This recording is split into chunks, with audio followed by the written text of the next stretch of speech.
Welcome to the Unlist. Today we're going to talk about weird fragrances again.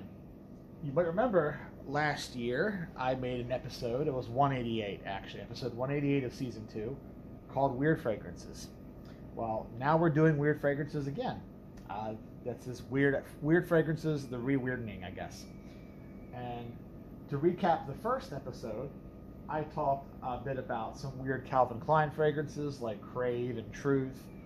I talked about the Donald Trump fragrance and how strange that was.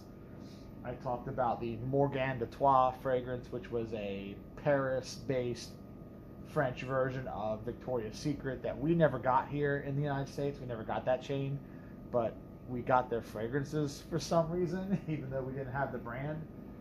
How strange that was. I talked a bit about Moschino overall, the weirdness of their fragrances like Toy Boy and the original 1990 Moschino Pour Homme, or Uomo with a question mark, which smells like limoncello over amber.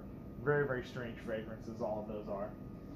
So in this one, we're going to keep on with the weirdness, and I'm going to show you some more oddities from my collection.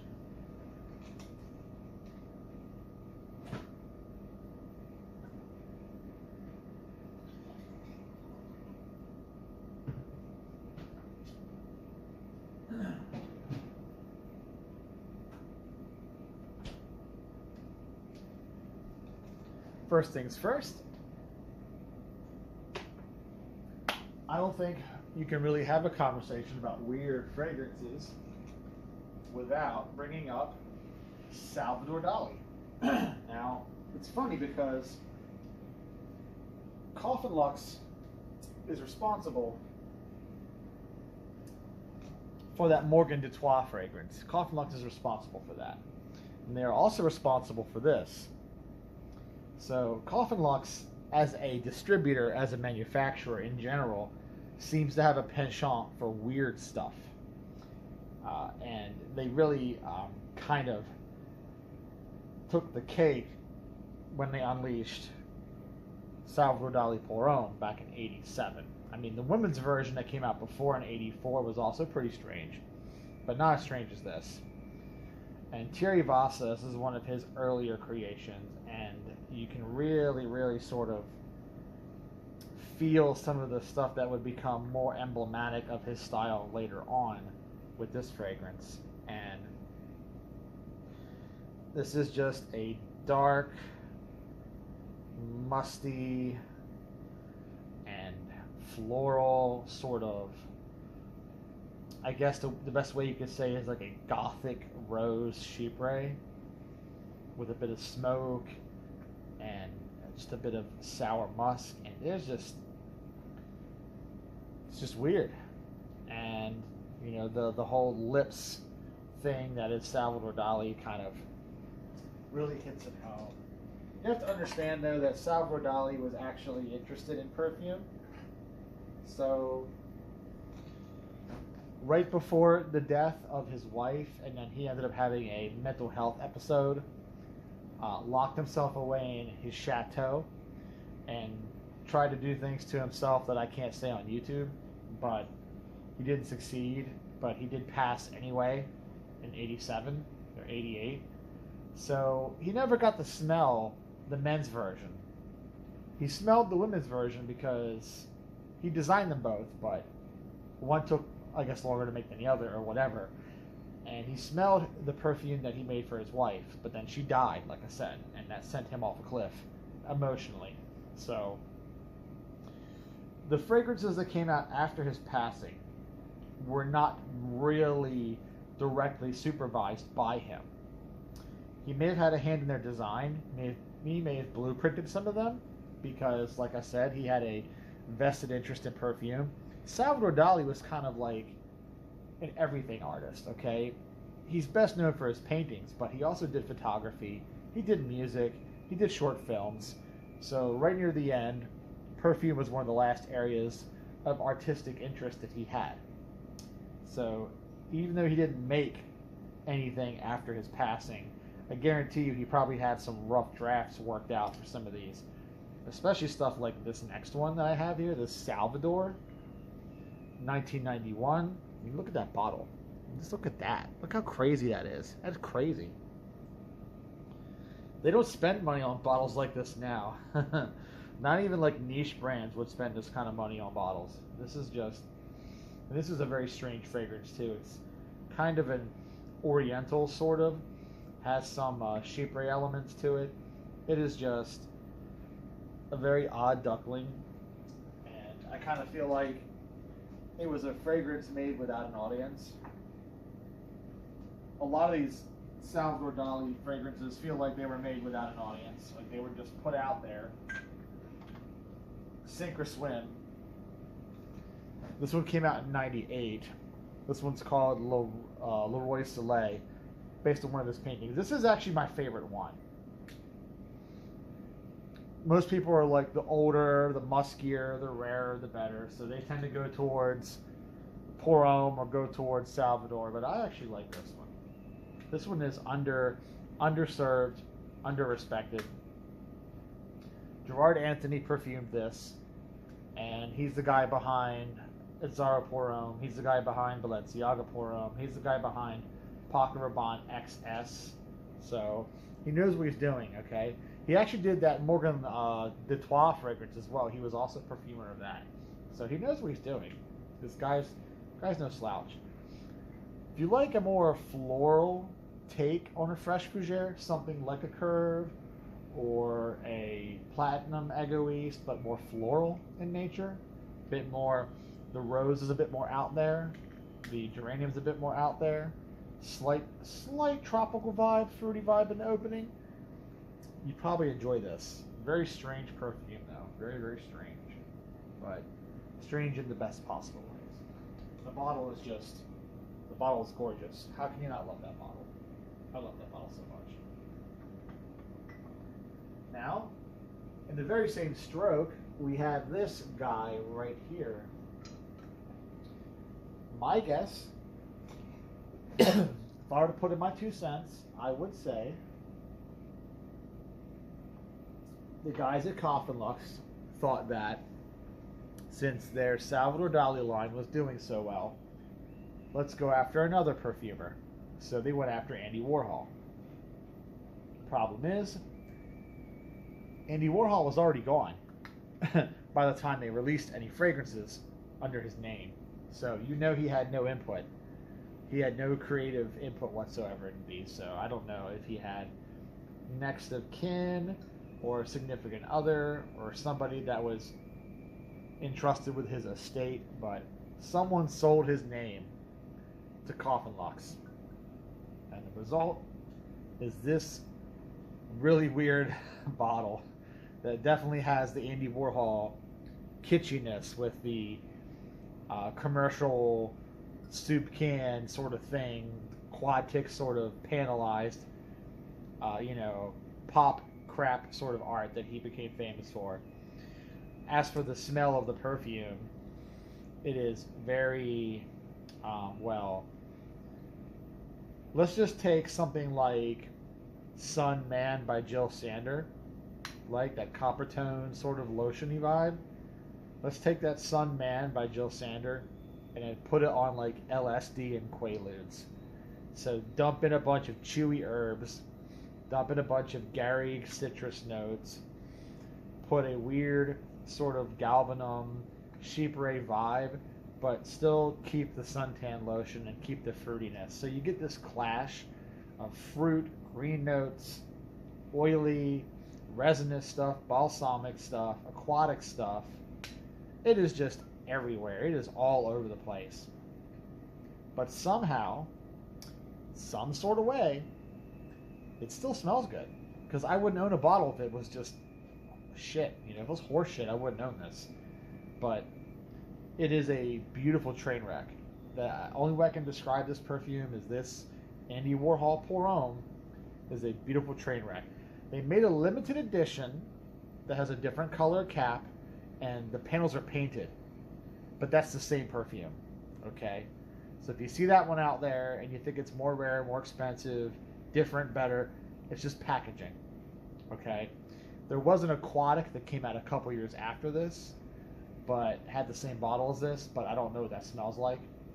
And I don't think Coffin Lux got to keep the Andy Warhol license for very long, because these are all short list bottles. They're not made anymore. It's just new old stock that literally nobody wants. Nobody wants this stuff. So you won't have a hard time finding it, but it's probably vintage. So assume that's vintage.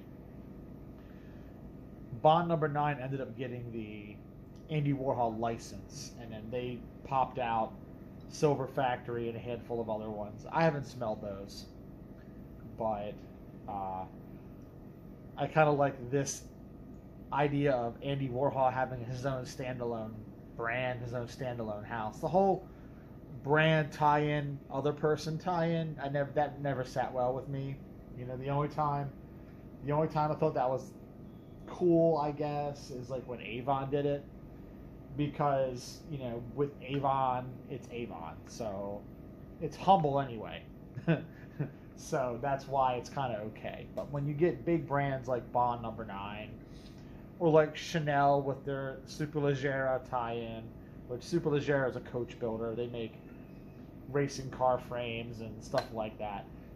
To me, those kind of collab things are usually pretty corny, but I can make exceptions here or there. But I didn't like Bond number 9. In the same way that House of Siage does Mickey Mouse and Batman fragrances, same thing. I think it's a corny look. I don't like it. So like a standalone brand like this is pretty cool. But yeah, this is just a weird fragrance. Moving right along, let us go to this one.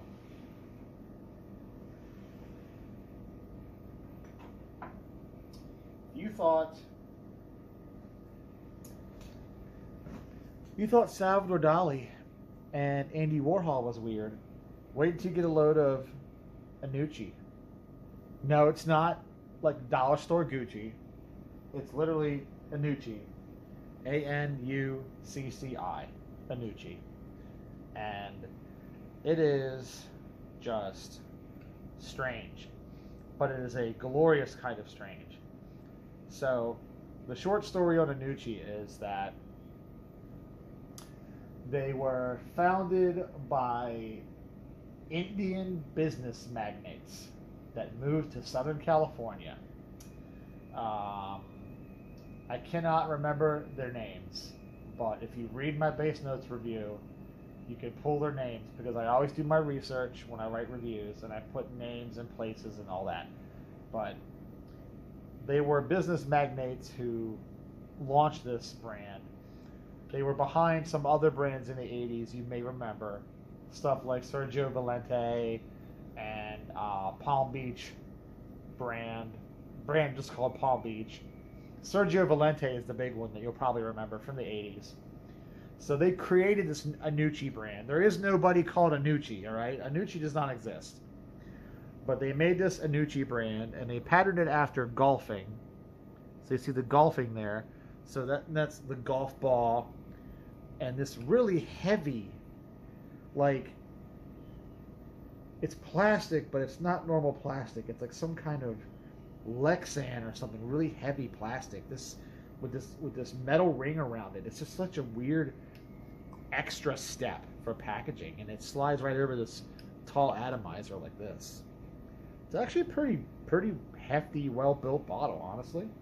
It's a good sprayer too, but the smell of this stuff, the smell of this stuff is even weirder than the bottle. Okay, so you see this golf bottle, Anucci golf bottle, and you're thinking, okay, so it's like an Italian golfing brand. It's like you know, the Gucci of golf bags, Anucci bags, whatever.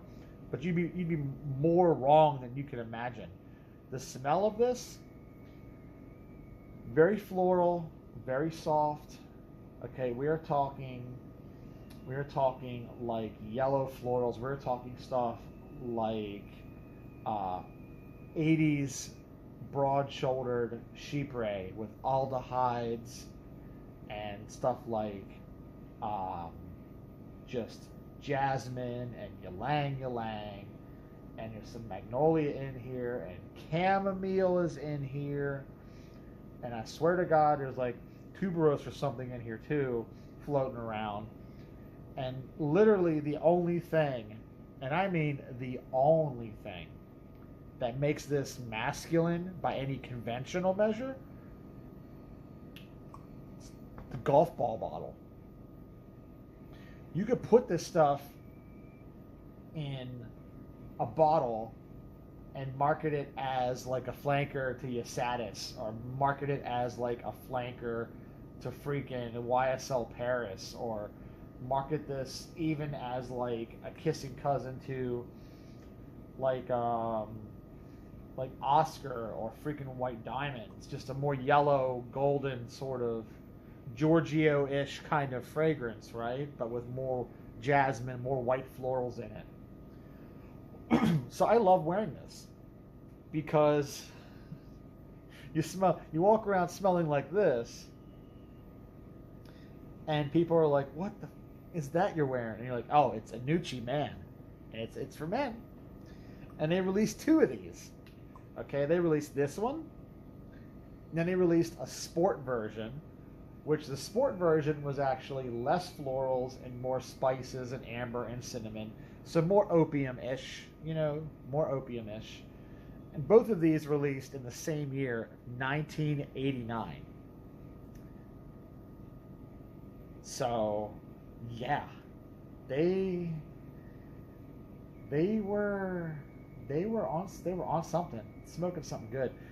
And then into the 2000s, Anucci had its little 15 minutes of fame, to quote Andy Warhol, right again. Anucci had its little 15 minutes of fame. They ended up becoming more aligned with jewelry. They made jewelry, and they released a diamond encrusted Motorola phone. So it was an Anucci branded Motorola flip phone back before we had smartphones. Okay, it's before the iPhone, but it was like a diamond encrusted flip phone that all the celebrities had to have, because of course they did, right? Of course they did. And then they got hooked up with like some big name charity, and then they were doing they had a FIFA soccer, I think, World Cup soccer, 2002. They struck a deal with the World Cup, so Anucci supplied stuff for the World Cup. I don't know, soccer balls? I don't know. And then they had a fragrance that came into soccer. This bottle, but soccer ball instead of golf ball.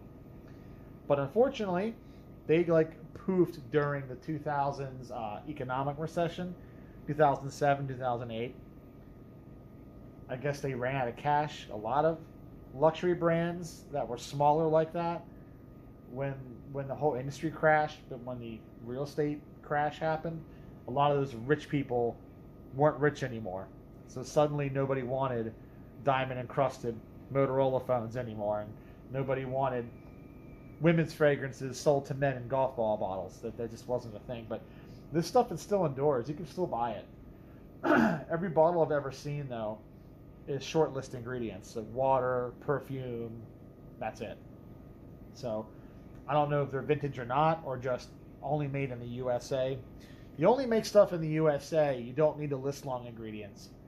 Because if you're not following IFRA, you're not selling internationally, you don't care, you can shortlist ingredients. Avon still does shortlist ingredients in some markets, so that not necessarily means it's vintage, but I suspect it probably is. I mean, this stuff also smells like it's got a thick plunk of oak moss. The oak moss is pretty heavy in this, so it's a chypre, right? So it's going to be heavy on oak moss. Now, another strange fragrance. This one comes courtesy of my friend J.J. Colborn. So recently he ended his Effluvium live stream series that I was able to guest on like 3 times in a row. Don't ask me why you would have some pissant like me that no one really likes or cares about on your syndicated broadcast, not once, not twice, but 3 times in a row.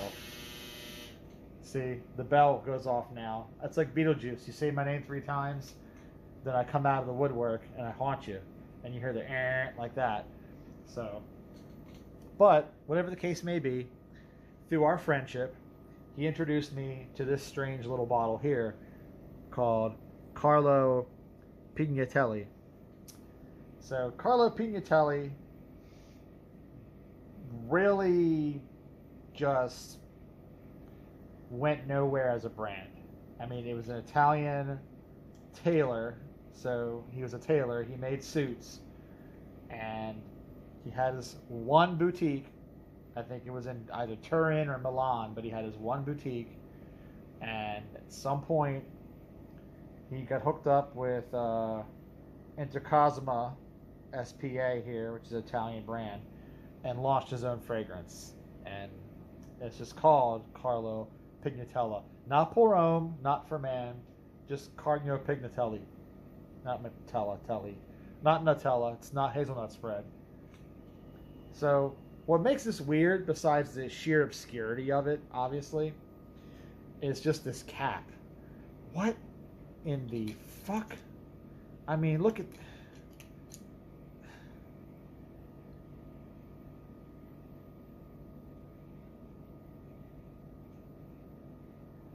So, the way you have to keep this on the bottle, there's this little plastic nipple there, giggity goo, little plastic tit right there. This little hole right there, and you got to line up the plastic tit with the hole and hope it lines up, and then seat the bottle on there, and then the cap is still not firm. It's still not firm because, oh, you can weebledy wobbly until the weebles wobble but they don't fall down, but the cap does fall down. It comes right off. Fortunately though, the smell is not weird. The smell is actually a thing of beauty.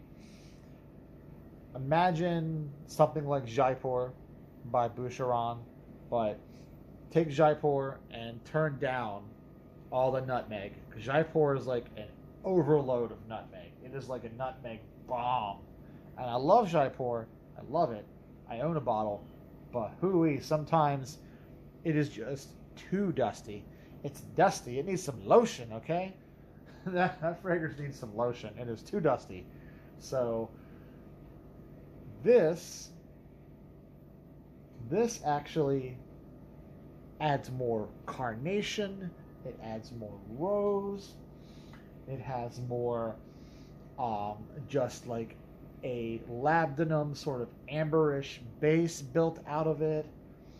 The sandalwood feels like it's just a bit smoother.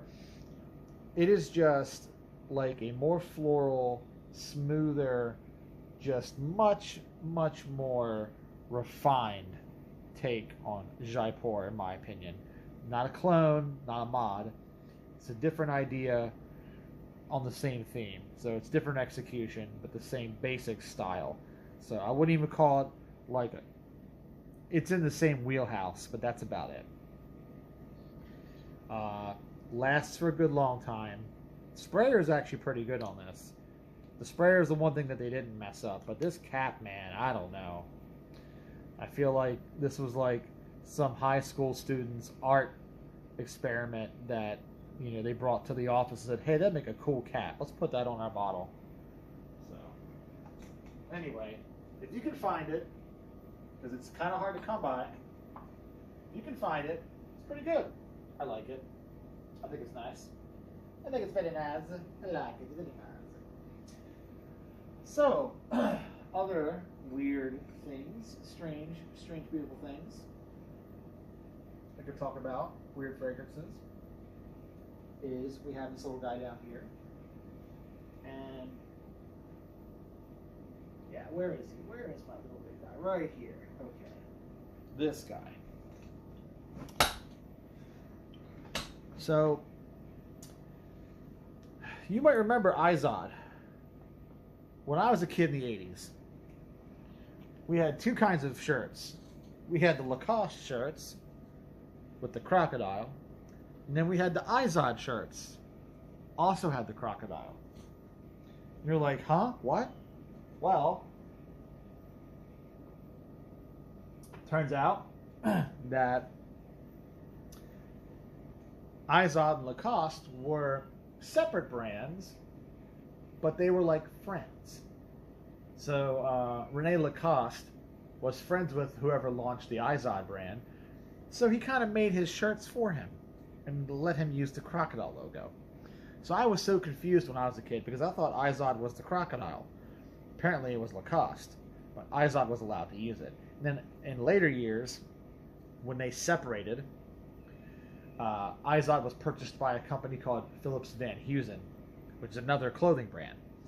And they were no longer allowed to use the crocodile, so I was seeing Izod shirts in the 90s and early 2000s that just had the word Izod on it and didn't have the crocodile anymore. And I was like, what is this? You know, because the stripes were gone, you know, the horizontal stripes and the crocodile was gone. So I was confused. I'm like, what happened to my Izod that I grew up wearing? So around that same time period, 2004, 2005, they launched a perfume for men. And they put it in this bottle. So this is made by the perfumer Anne Buzantian, who is also the same perfumer who made that Donald Trump fragrance back in 2004. She was also one of two perfumers who developed Tommy. Her and Alberto Morillas developed Tommy for Tommy Hilfiger in 1994. So Buzantian is a bit of a unsung perfumer because she's done a lot of weird, quirky, cool stuff. So I can tell that this has the same sort of base that the Donald Trump fragrance has. So it's going to have that same sort of mossy, kind of woody chypre base. There's clary sage in this as well, very herbal. But then it is just a very aquatic, sharp, cypress, fresh fragrance up top. So just take an aquatic, effectively. Take something that is like a Acqua di Gio or a Issey Miyake, or maybe something a little later like a Polo Blue, but then put a very, very, again, a very aggressive kind of woody garrigue with the herbs kind of in the heart. So I kind of feel like that's something that she did a lot with men's perfumes, is play around with those sort of woodier, more aromatic materials in a context of some kind of aquatic or freshy. And it's different. It's different. So that's not as weird as the package, though. And this package is like the blunder to end all blunders. Let me see if you can figure out why this is a blunder, why this package is such a bad idea, why it's so strange and so bad. Can you guess? Can you guess? The sprayer, right? The sprayer is square. Okay? So, why is that bad? Well, so when you pull this cap off, if you turn the cap in any direction, you turn the sprayer. But that's not too terrible. Like, okay, well, it turns the sprayer. Well, it's worse than that.